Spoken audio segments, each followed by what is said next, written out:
Fertilization is the epic story of a single sperm facing incredible odds to unite with an egg and form a new human life.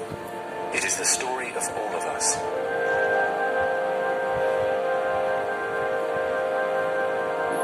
During sexual intercourse, about 300 million sperm enter the vagina. Soon afterward, millions of them will either flow out of the vagina or die in its acidic environment.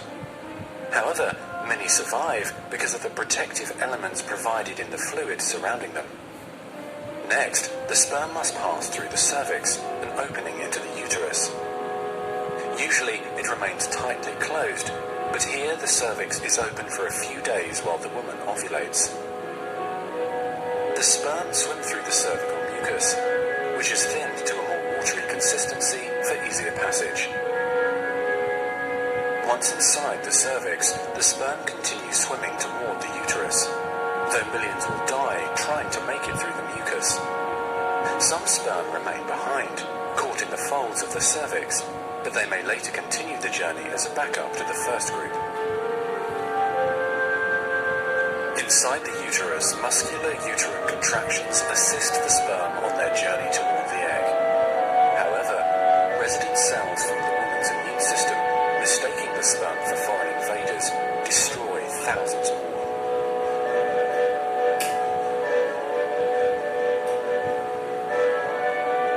Next, half the sperm head for the empty fallopian tube, while the other half swim toward the tube containing the unfertilized egg. Now, only a few thousand remain.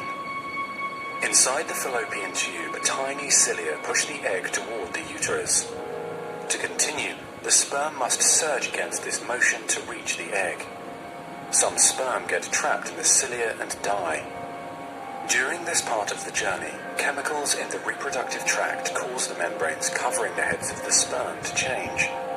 As a result, the sperm become hyperactive, swimming harder and faster toward their destination.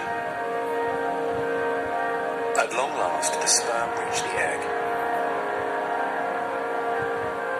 Only a few dozen of the original 300 million sperm remain.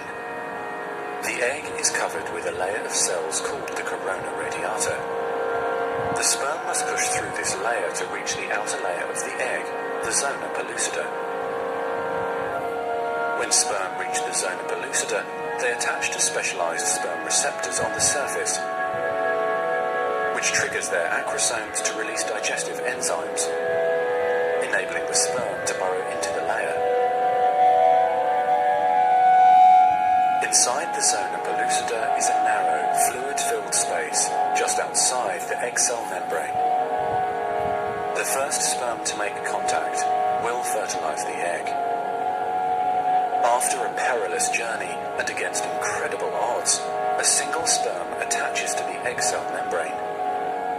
Within a few minutes, their outer membranes fuse and the egg pulls the sperm inside. This event causes changes in the egg membrane that prevent other sperm from attaching to it. Next, the egg releases chemicals that push other sperm away from the egg and create an impenetrable fertilization membrane. As the reaction spreads outward, the zona pellucida hardens, trapping any sperm unlucky enough to be caught inside. Outside the egg, sperm are no longer able to attach to the zona pellucida. Meanwhile, inside the egg, the tightly packed male genetic material spreads out. A new membrane forms around the genetic material, creating the male pronucleus. Inside, the genetic material reforms into 23 chromosomes. The female genetic material, awakened by the fusion of the sperm with the egg, finishes dividing, resulting in the female pronucleus, which also contains 23 chromosomes. As the male and female pronuclei form, spiderweb-like threads, called microtubules, pull them toward each other. The two sets of chromosomes join together, completing the process of fertilization. At this moment, a unique genetic code arises, instantly determining gender, hair color, eye color, and hundreds of other characteristics. This new single cell, the zygote, is the beginning of a new human being. And now the cilia and the fallopian tube gently sweep the zygote toward the uterus, where he or she will implant in the rich uterine lining, growing and maturing for the next 9 months until ready for birth.